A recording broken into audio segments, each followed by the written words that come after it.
The more you try to keep me down and keep my head above the water, you can never hold me down.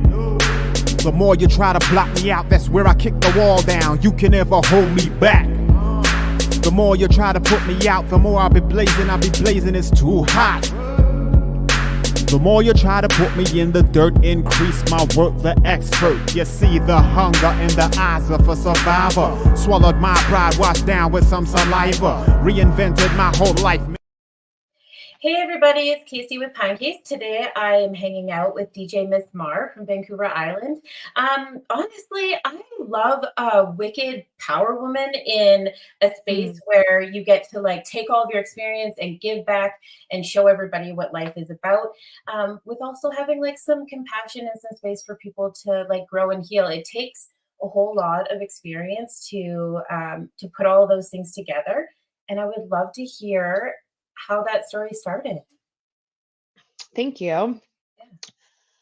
Well, I mean, I've been into music for, well, since I was like 5 years old. I started singing. My mom found it very obvious that I loved to sing, and I showed a big interest in it, so she put me in singing lessons. So I studied music and studied singing my whole life, and performed all through that time. Was in competition for singing, and yeah, I just really thought that music was almost like an intuitive thing for me where nothing else mattered. So I grew up in Saskatchewan. So at the ripe age of 18, I moved away from my parents' farm and I moved to North Vancouver.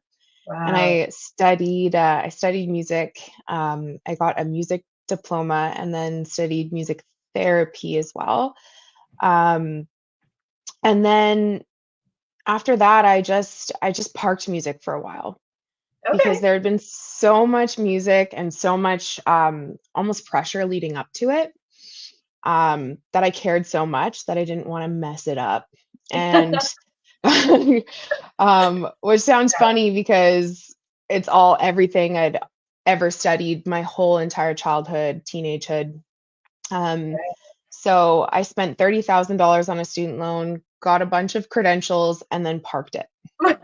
That's amazing. But it must like it's like your baby, right? Like, I mean, that's a Mhm. lot of time, money invested. Like, I would imagine there is definitely like that kind of that mom, instinct almost to be like, okay, before I push this out to the universe, like I need to tweak all the little things and like sit with it for a bit. Mhm. Yeah, and to be honest, a big part of my ego just didn't wanna fail, so I didn't Right. try at all. So I grew up and I'm still obviously growing up, learning, maturing. Um, so it wasn't until years later that I moved to the Comox Valley. And if anyone is familiar with the Comox Valley, people know that there's tons of artists.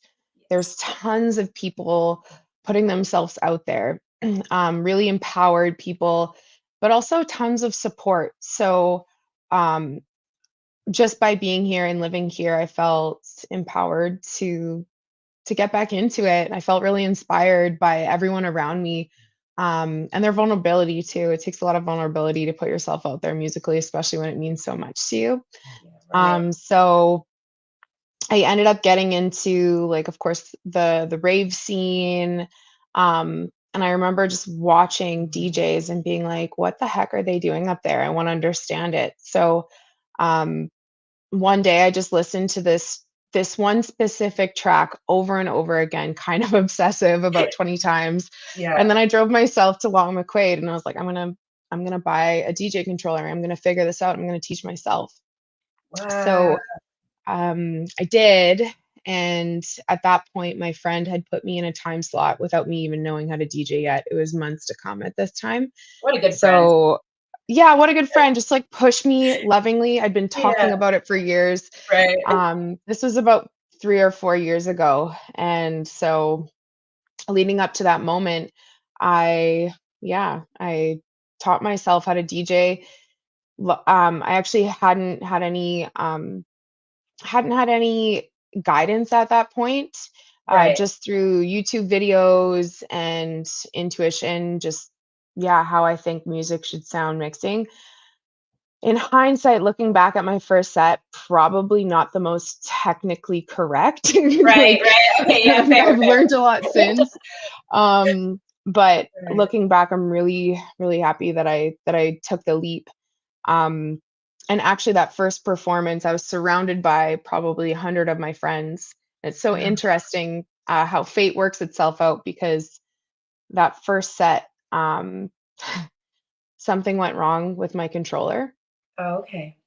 and I wasn't actually even able to perform on my own controller.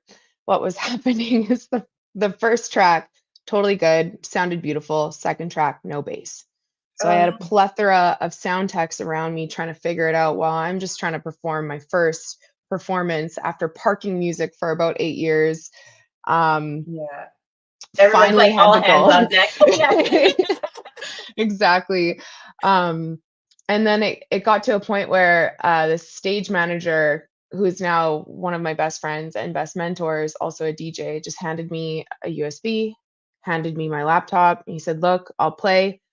Put your stuff on this USB. I'm going to teach you how to use I've never used this controller. I've never even used this program. It's totally different Yeah. from one program to the next." And there was a part of me in that moment that was like, "Well, how bad do you want this?" And I was like, "Well, pretty freaking bad." Yeah. So, um, Oh, I love that. so yeah, I went on to do it. He taught me how to use his controller on the fly, performing for the first time. And yeah, ever since then, I've just fallen in love with it. And I try to say yes to every single DJ gig that comes my way that feels aligned with what I can offer. And um, yeah, it's something that I love to do. And in any kind of setting, there's nothing I would rather be doing. So I I'm just continuing the absolutely adore that. Like, I love that you took the passion and the drive to put yourself through it in a professional capacity. Obviously, like the University of Capilano, if I have that right, is like no joke. Is that Mhm. where you went? Yeah. And to do all of that and then to sit with it for a bit and then find kind of the unorthodox, well, I mean, maybe it's kind of standard now, but like the unorthodox way of like YouTube and the great, wide web to teach yourself something is just so interesting to me. And then to jump out there and just do it, like yeah, that's a powerful thing to do. Like that's a powerful thing to do because I would imagine, you know, to have to go through it originally and put all the building blocks in place and to know exactly technically like what you're doing and have the textbooks and the information behind you and then to just drop all of that for a bit and be like, "Okay, we're just going to try this completely different avenue and Mhm. put myself in this like a little bit of an like exposure situation and wing it." Like Thank you. very, very cool. Yeah, thank you. Yeah, that's really Yeah.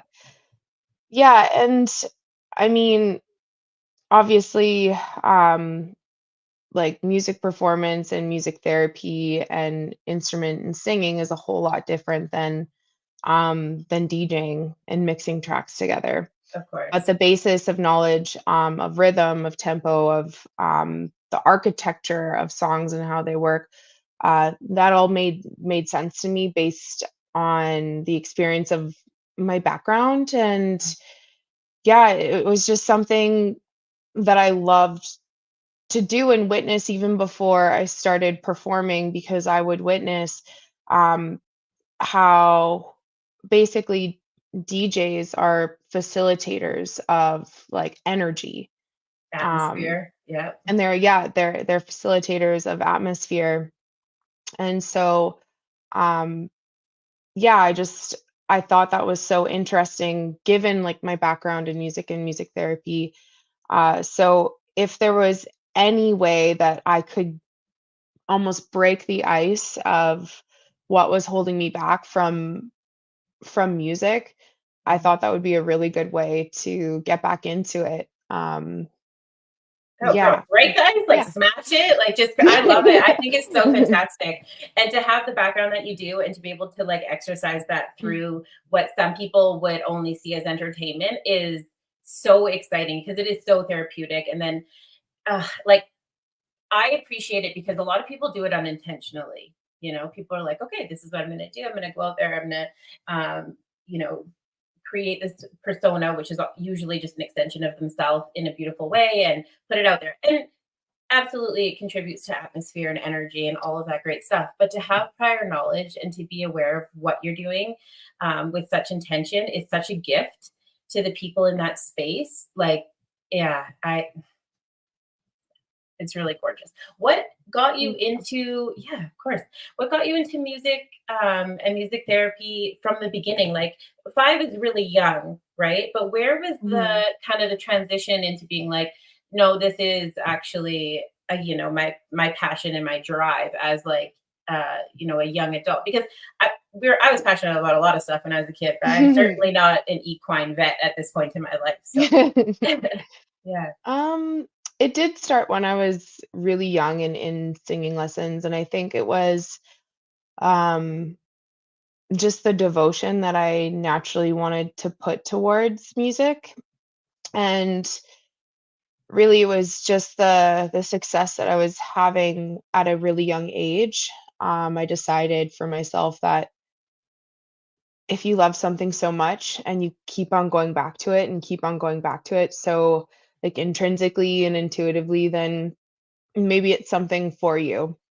So it when actually was when my gran she was starting to get dementia. And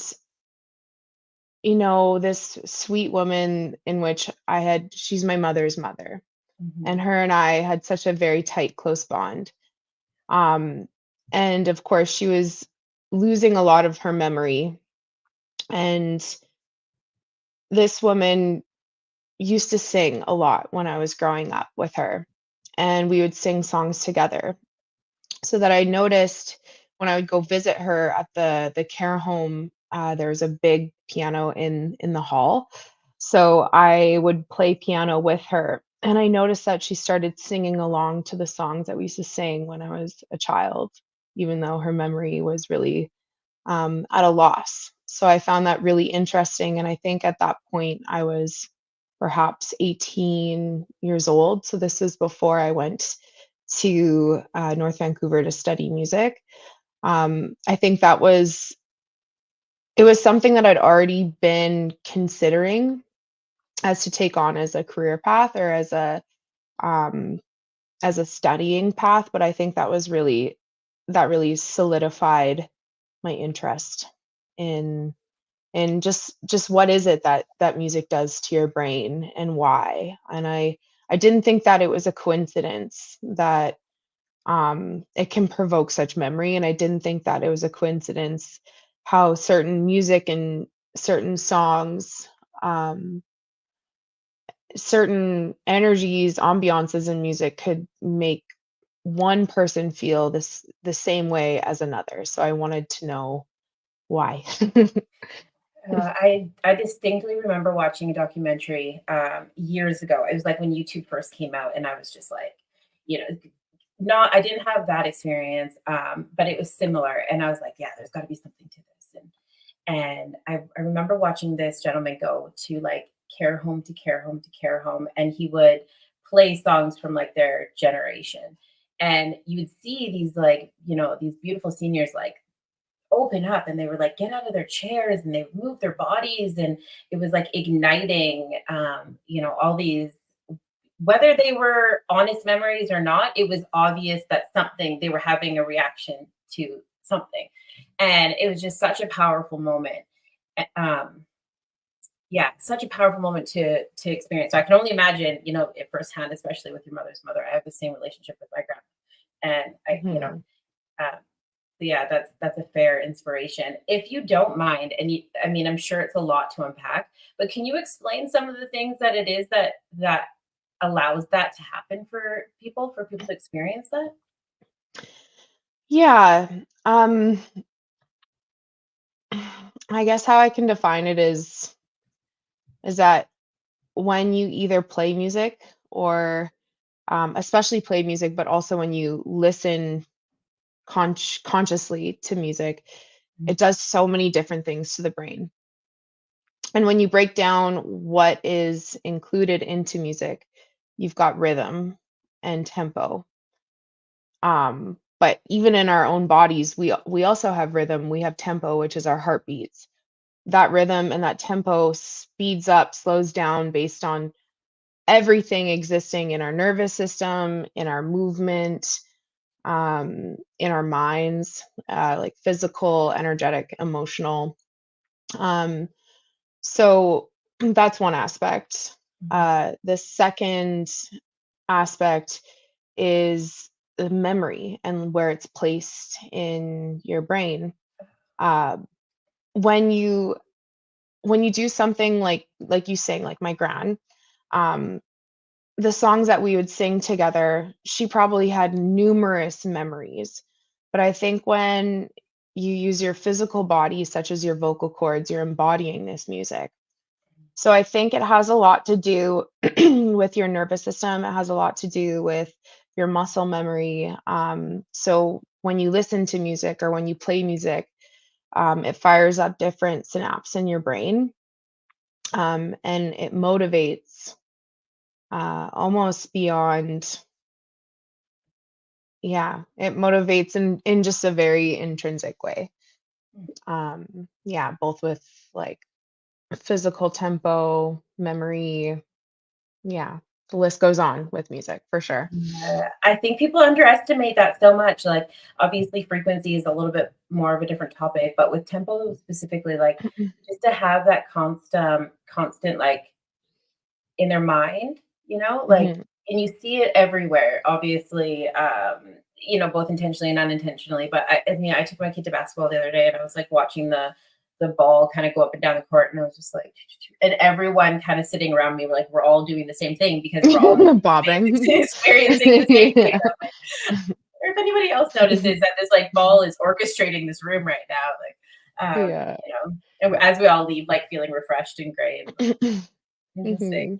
Mhm. But yeah, that's really neat. And so where does frequency kind of play into that? Because there's been some talk. It's not maybe a trending topic, but there's been a lot more talk about it since sound bowls and all of these things have started to come into play into kind of Western therapy lately. I don't Hmm. know why it took us so long to get on this train. Like Eastern medicine has been a thing for so long, and culturally around the world, it's been a conversation forever. And I don't know where we kind of lost that, but thankfully, it seems like it's kind of Mhm. becoming a thing. But where does that is it kind of in the same way, like in like the nervous system, like where that's affecting it? Yeah, yeah, the secret's out. Eastern medicine is amazing. And that definitely is no yeah, that's also very included in I would say different parts of like sound therapy and music baths, which are I think if anyone has experienced one, they can attest to how much it just almost wipes away um, any kind of rigidity that your nervous system can feel. And I guess um, how that works, to my knowledge, is that different tones. So, say you have a G chord, different tones attuned to different chakras in your system. So we have 8 different chakras. We have a lot more, but 8 main ones lining up from the base of our spine to our crown. And they all have different strengths. They all have different connected weaknesses.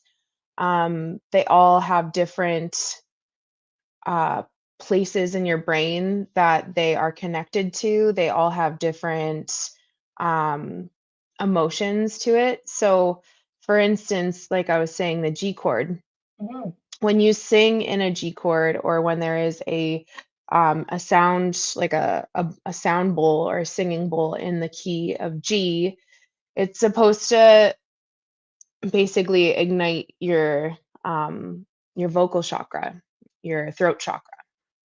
And your throat chakra, for instance, the strength to that is speaking your truth and um and not holding back like your boundaries or basically saying and expressing not only just with your voice but expressing who you feel like you need to or what you feel like you need to express. um Hmm, and then the yeah and okay. then the downfall to that is um yeah, the lack of thereof. Mhm. So, as far as I know, different frequencies and different tones basically hit your meridian lines, your nervous system, your chakras in different ways. So that's why you'll see if you've ever experienced like sound baths, something like Mhm. that. A lot of the times they'll play different tones, but then they'll also harmonize different tones Right. Yes, absolutely. Yeah. because that adds a whole other impact on your nervous system. When you have like a perfect fourth, for instance, it's basically an interval from one sound bowl to the other, and Okay. both of them together have this like deeper impact on the body. So yeah, Oh, I okay. don't So know it's if like that. 1 plus 1 actually is 2. Like there is, so you, or Mhm. I guess it would be 3 almost because it's like 1 has 1 and 1 has 1, and then together they make 3, The right? So it's collective. like 3, a collective. Yeah. Okay. Yeah. I just experienced this not long ago. I can't believe I went my whole life without this. And maybe I had and not known, but with full intention. I went to a friend's retreat and we weren't really sure what our itinerary was that day. But what a thing, like, I mean, I left feeling physically better, mentally better, emotionally better, Mhm. but what I wasn't anticipating noticing was everything around me, like, and I mean that in a really serious way, like, when I was laying there, I heard the planes overhead, I heard the trees moving, I mean, I bet you I heard an ant, like, for serious, because all of a sudden, like, you're listening, with such intention, or at least you think that's what you're supposed to be doing. And then before you know it, you've kind of just like opened up to like, a leaf falling to the ground. And since that day, I feel like I notice so much more. Like I just, without really trying, like I notice when there's like a kid going by on a bike, or, and she kind of said that as we were doing it. She was just like, all the sounds are that you hear are supposed to be, like you're supposed to hear these things. And I'm thinking like, am I really supposed to be hearing like the guy chopping wood across the road? Like, I don't know. But Yeah. it wasn't until later that I understood what she meant. And she just meant like, it's none of that is noise pollution, right? It's just Mhm. sound. And so since that day, I'm just like, oh, like I just okay. I feel like I have this huge arm that just extends over all my neighbors' houses all the time.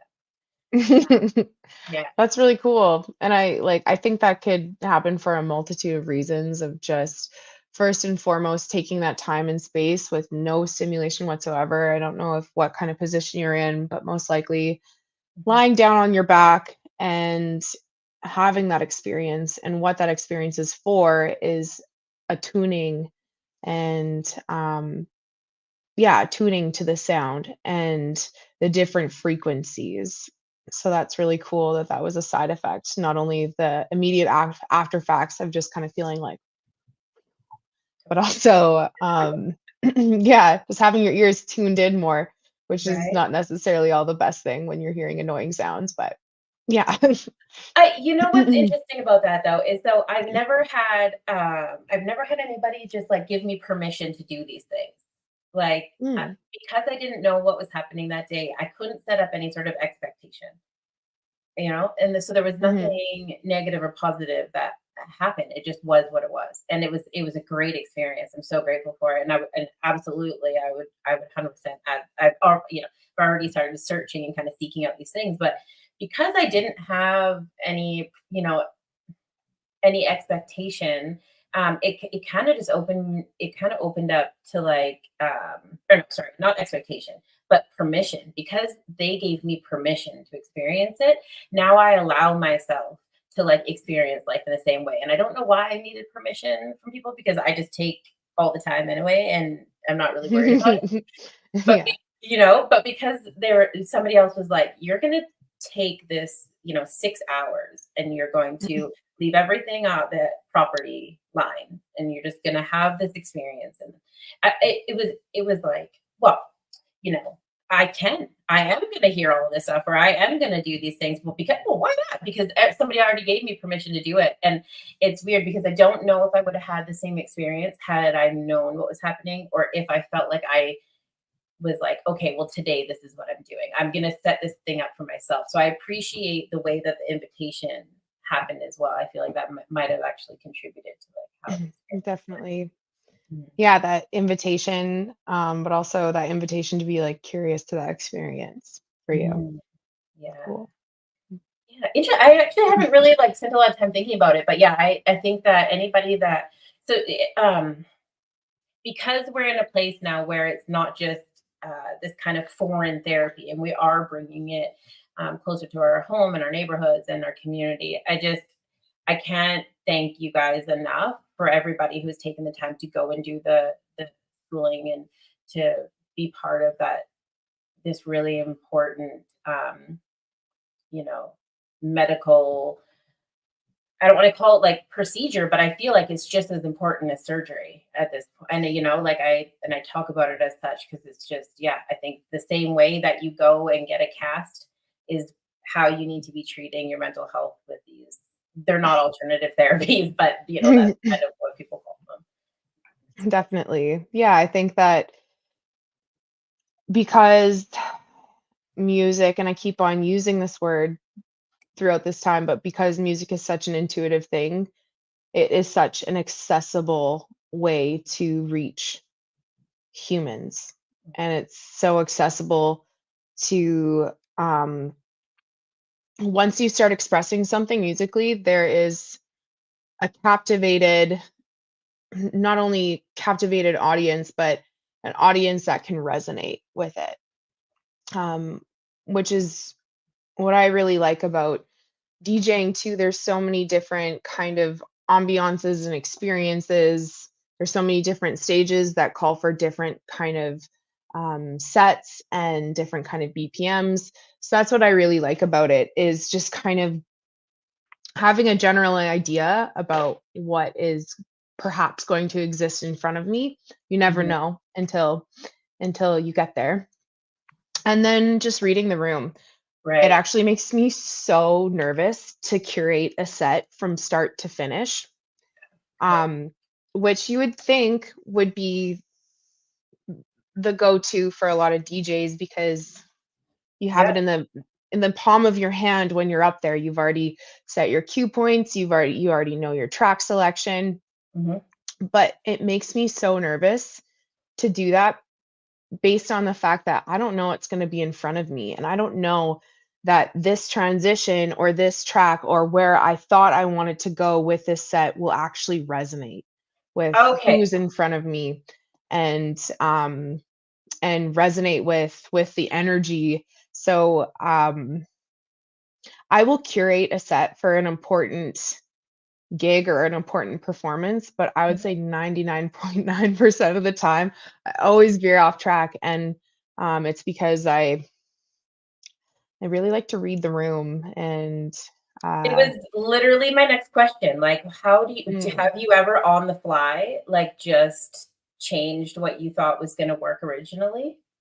all the I guess, time, yeah. every time. Every I time, feel like it's every time. I right. think it's almost like ignorant to expect or to expect exactly what the vibe will be. And there Mhm. is a level, of course, of like artistry that goes into pre-curating your sets.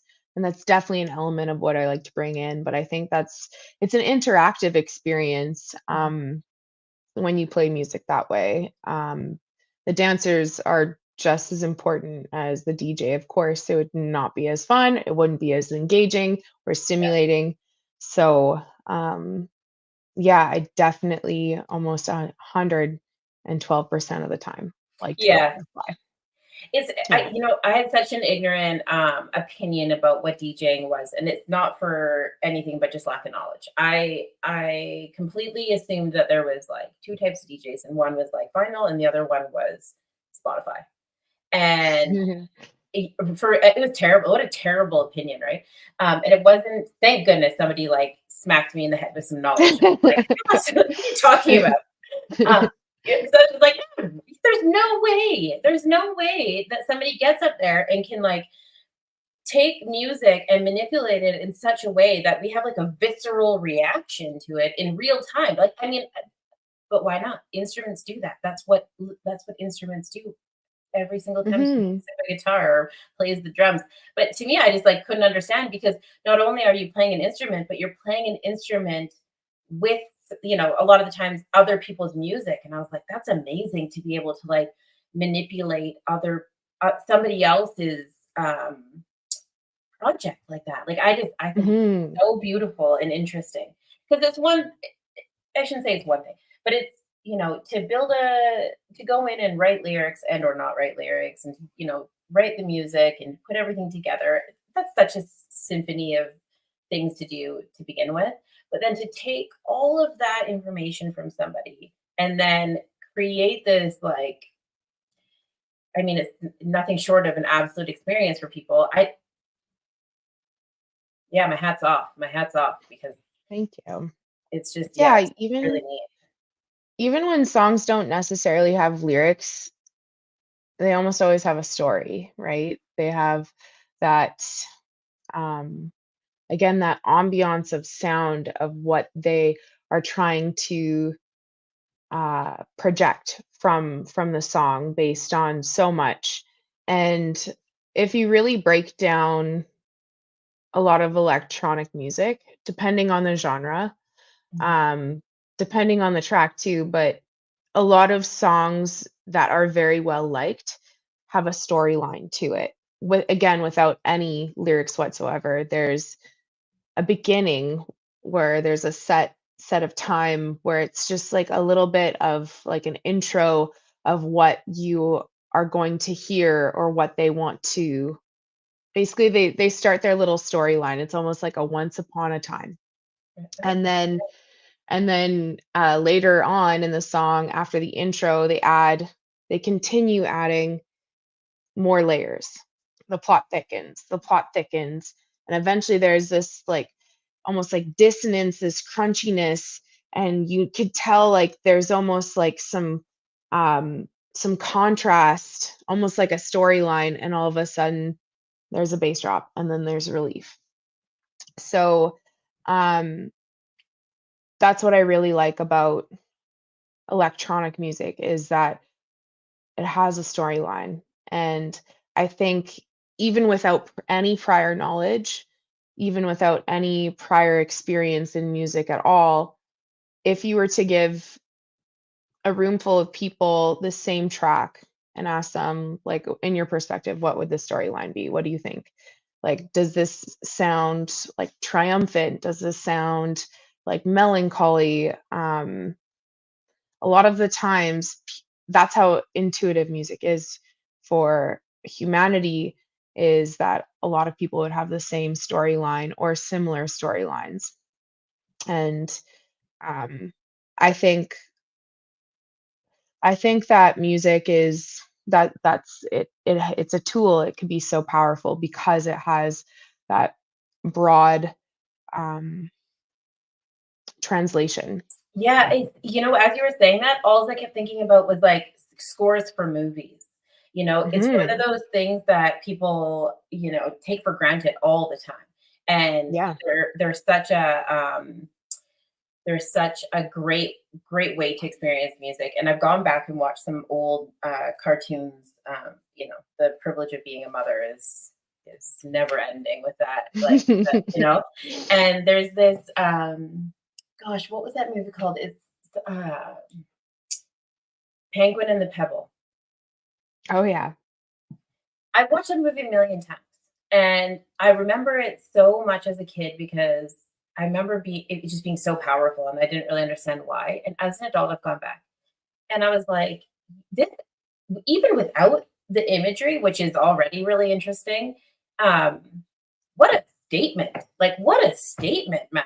And there's just you could actually watch that entire movie without ever turning it on for the exact same reason that you're talking about. Like there's just such a beautiful plot that goes right through it, and and the way that you described it, I was like, this is exactly why we have scores in movies, right? This is exactly like to be able to paint a picture through music.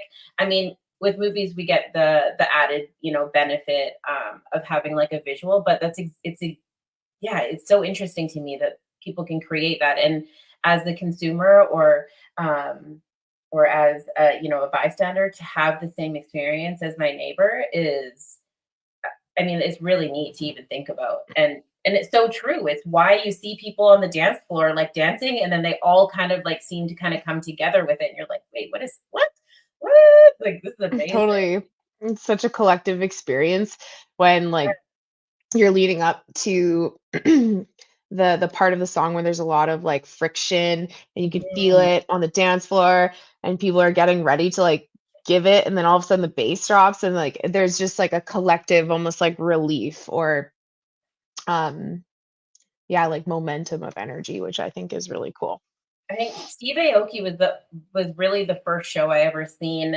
Like I didn't grow up in the rave scene. I grew up near the rave scene, but not in it. And music has always kind of been like a really intimate thing for me. It was something that I experienced either like by myself or like with one other person. So it was always like a way to celebrate kind of life moments, but it was never really, actually I shouldn't say by myself because we were, you know, GM Place was usually where we'd go. Um, but to be outdoors wasn't something I really experienced a whole lot, and you know, music without lyric wasn't something I experienced a whole lot with intention, you know. And Mhm. when I experienced Steve Aoki for the as kind of my intro to it in Vegas, like it, I'm sure the same way that like the atomic bomb had like this residual effect, like for sure, you know. And Mhm. Vegas is a hard contender because there's already so much happening there. Um, but it was ever since then. Now I like seek out like that like a drug. And I mean, our slogan is "Music is my DOC" for a reason. But it's amazing because once you've experienced that type of pressure hit your body, and then you also so like you have that pressure hit your body, but you also are experiencing it and like putting it out there, it becomes addictive. Like Mhm. it's so I don't know why I've like acted like you're interviewing me. I'm like it's addictive. No, but it's so visceral and amazing. And I think that people need to be talked like DJs like yourself need to be talked about in a way that you guys, you know, are absolute healers. And there's a reason why people seek out these experiences, and there's a reason why people like, you know, spend their hard-earned money to go and have that. And so to be able to hear the other side of it, that you take it with as much importance as the, you know, the people in the audience is really special. Thank you. Mhm. Yeah, it's um yeah, I don't ever believe that people are coming to see me necessarily, but it's I hope that's my intention is for whatever I'm feeling I want to say express or create or curate for a set that matches the ambiance time, um, the energy in the room. My hope is that what I choose to express lands for people to then express themselves as well. Um, yeah, so my hope is for me to be empowered to get up there to do something that's really vulnerable that means a lot to me without again any words, just emotions, just energy that they feel empowered to then express, whether it be like physically dancing or maybe they're inspired to do something that's vulnerable for them. Um, yeah, because I think that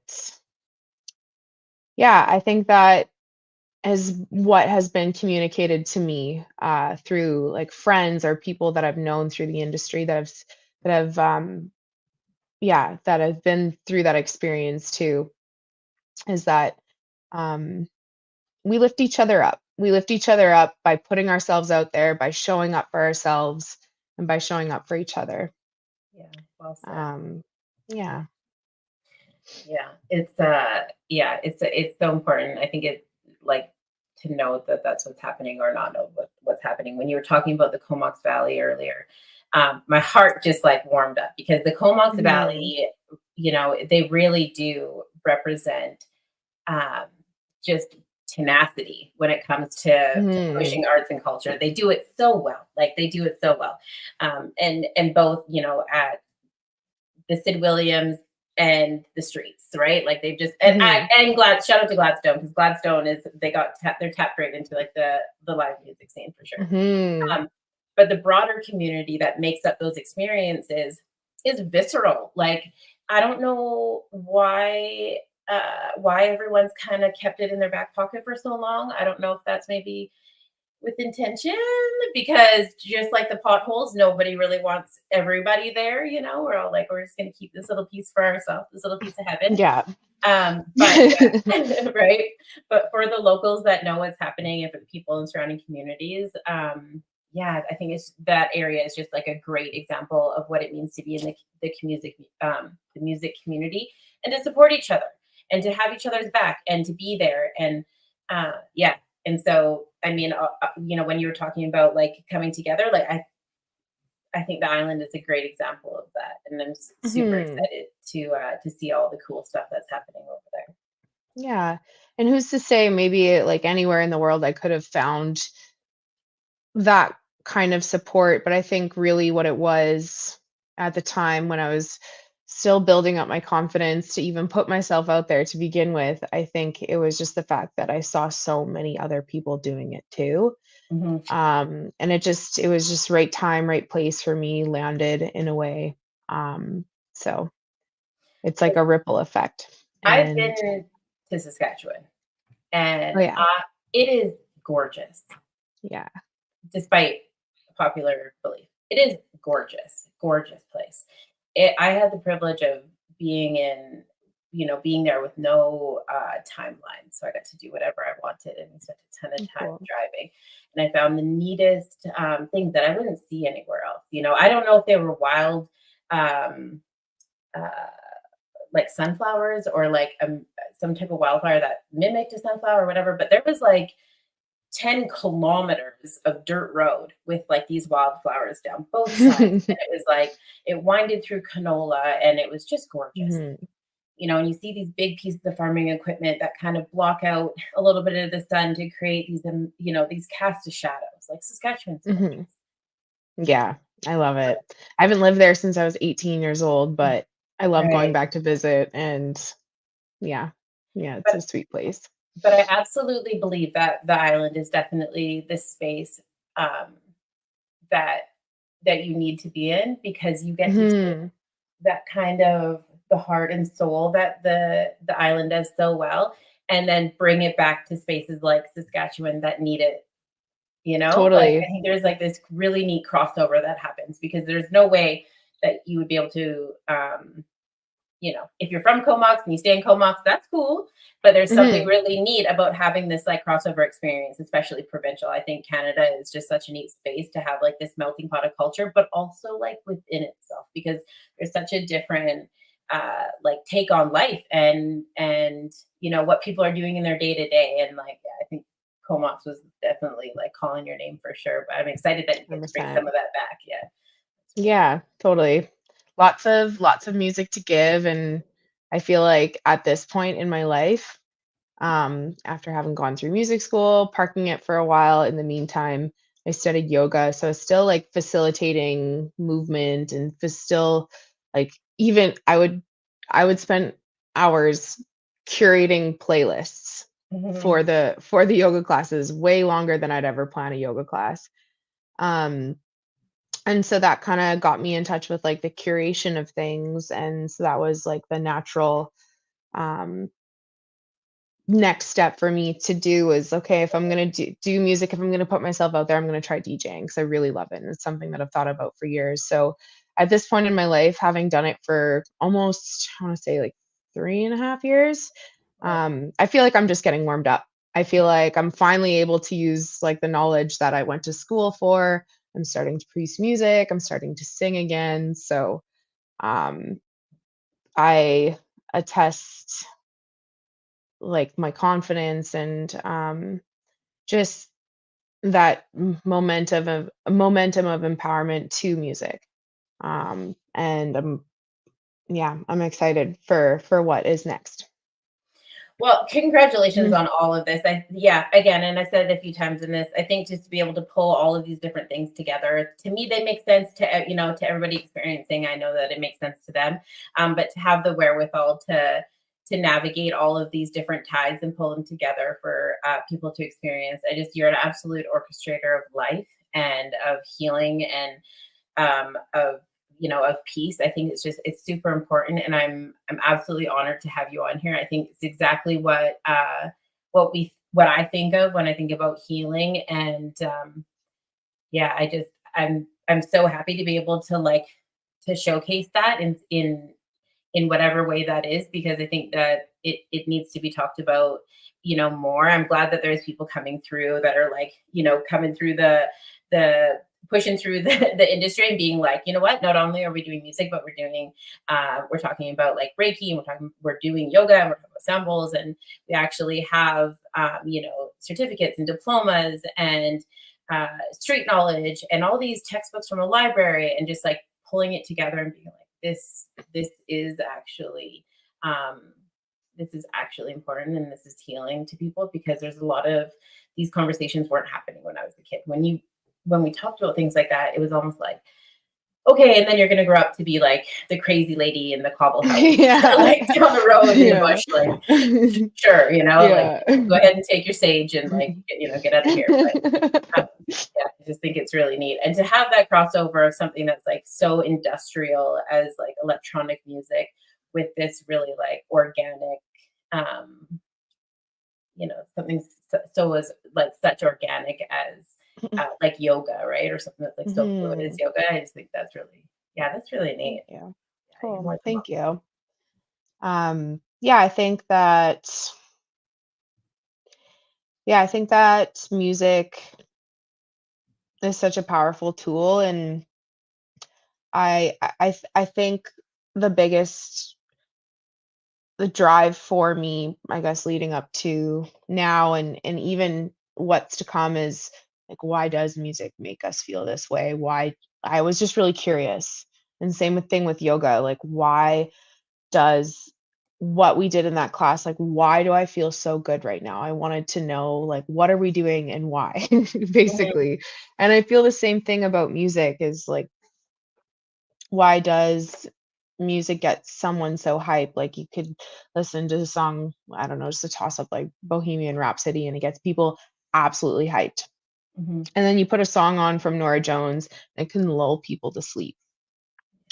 So I think when I put a set together, even if I'm curating beforehand and still go off kilter in the moment, I really try and do it with intention of what's existing in front of me in terms of the people consuming the music and what they need. It's kind of like, and I compare teaching yoga to DJing all the time, where maybe in my mind I had a fired up yoga class that I was going to get everyone into a headstand and we're going to like work our butts off. We're going to sweat so much. And then I Right. get to the class and like everybody is laying down and I could barely even like get a hello from anyone when I walk in the room.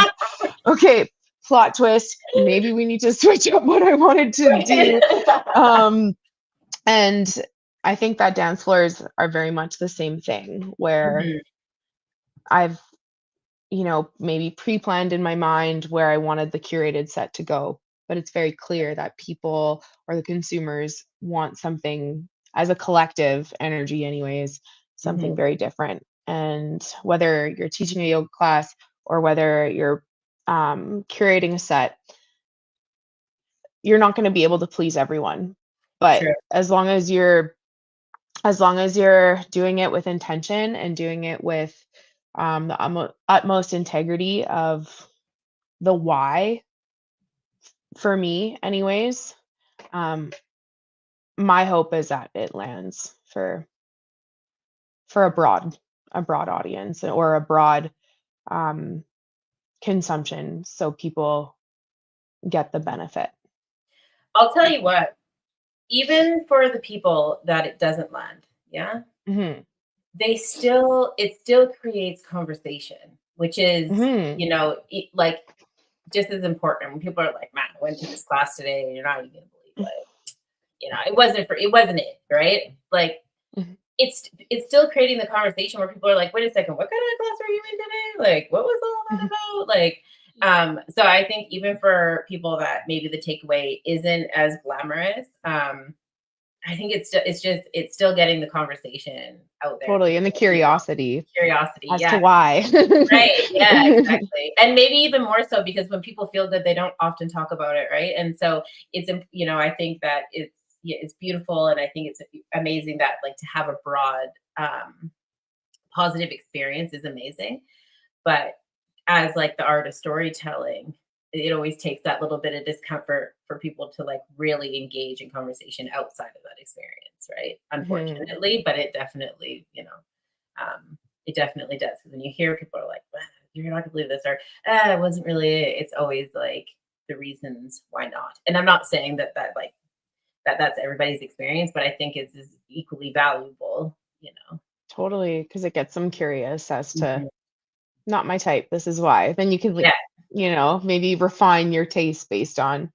I mean, Mhm. there's for instance, I've learned a lot about teaching yoga by attending a class that I didn't resonate with a lot, like, at all, or Mhm. a class that even, like, agitated or irked me, in a negative way. Like, I've learned so much about why that was, or, I'm not gonna teach that way because that it made me feel this way or that way. Right. So, yeah, I'm like, "Wow, that was annoying. Why?"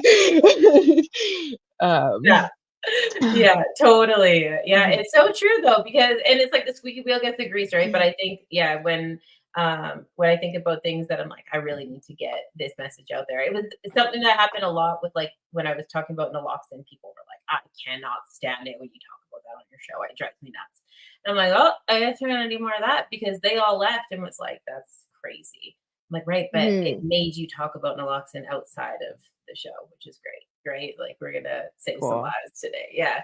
So I don't Yeah. know. Yeah, it's definitely Yeah, what do they it's say? They important. say any press is good press. Yeah, that's right. Yeah.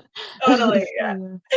Totally. Speaking of press, do you have anything coming up that we should be looking forward to, or is everything kind of waiting till the sun comes back out again? What's happening in your Yeah. world? Actually, it was in the summertime that um I took a break to consume instead of play or set up any big shows. So it's actually in the fall, especially and in the winter time that I like to kick it into higher gear in terms of like practicing, performing, and my project this winter is producing tracks and finishing them. um, Right, right, got right, no right. excuse. I've got absolutely no excuse. So funny. But I do have a couple shows lined up for October. I love Halloween, so I'm playing 2 Halloween shows, one on the 26th. I'm opening up for, um, Aspen King, who is Beautiful. a wonderful, amazing inspiration in my life.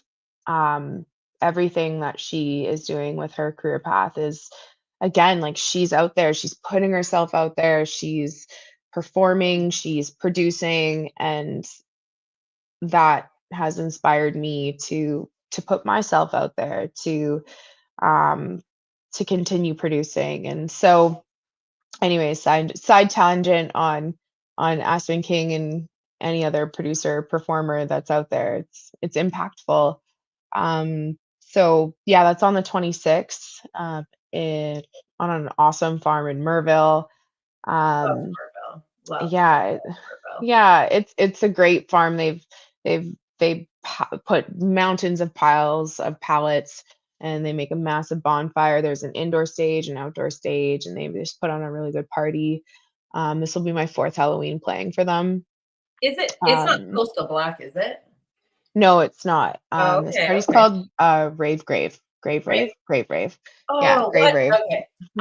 I haven't heard that one yet. That's an amazing name. We'll definitely have the link Hmm. in the Yeah. comments of the video because yeah, That sounds awesome. Merville is a great place to go and hang out on any day. Like there's just always Yeah. so much interesting stuff happening there. I love Merville. I used to go to like Farm and Feed all the time because there's like always these secret little hidden stores, little gems in that area. It's Very cool. awesome. Yeah. It's And very charming. right, yeah, very charming. And shout out to Aspen King, darling. Man, she's been on the show. She is hands down probably the most talked about uh guest that we've had. Like prior to her being on here, and post, like she's just got such a great umbrella of love for people because it's not Hmm. always the same conversation, but yeah, she's been brought up a lot on this show for sure. That's really cool. Yeah, Awesome. yeah. I see why. Yeah, absolutely. Well, and we had DJ Lion on here, and he was like, when he was talking about his inspirations, there's something so pure and true about what kids say. And so as soon as, and not to say that like Moma Sherry didn't have a great opinion, but when DJ Lion came on and talked, and I was like, we got to get her on here. Like we have to get her on here because it's to inspire kids, sure, but to have the patience, to actually sit down is I was just like, yeah, no, she's amazing. And then I got to like, I haven't actually seen her live, but to like watch her virtually all the time, I was like, man, like, yeah, it's so neat because you can kind of see little pieces of where you guys inspire each other. And then kind of like where you guys hold strong and firm in your style. And it's really Cool. cool. Yeah. Yeah. Yeah, it's contagious. Yeah. Yeah, it's contagious inspiration and yeah, Yeah. putting yourself out there and yeah, expressing. Yeah, absolutely. Um, Mm. well, thank you so much for coming and hanging out with me today. It was such a refreshing conversation. I'm like, okay, I think I need to go and turn on the music and open up the windows and get some fresh air in here. I'm just making my turkey soup. Nice. Perfect. That's Yeah, awesome. Yeah. but it was absolutely a pleasure for anybody. Please go and check out DJ Miss Mar. She's going to be around. It sounds like she's at the Grave, Hmm. either or. Yeah. We'll have the link in the comments. Keep an eye on her. We'll throw up her socials and check her out. I know like some of the names you're dropping, some of the things you're talking about are just really amazing. So if you guys have the opportunity or chance to be on Vancouver Island or anywhere else that she's at, please take the time, go hang out for Calico. Thank you so much for hanging out in the comment section. You guys, the comments were lit today. I was trying to say hi at the same time, but the conversation was so great that I couldn't help myself. So thank you, Calico, for being out there and making sure everyone is in there, getting a response. Shout out to everybody that was hanging out with us today. Jason, Milk. I've seen a few names that I know, Jordan and everybody else. You guys stay safe, take care, and we'll see you next Tuesday. Well, thank you for having me. My pleasure. Bye for now.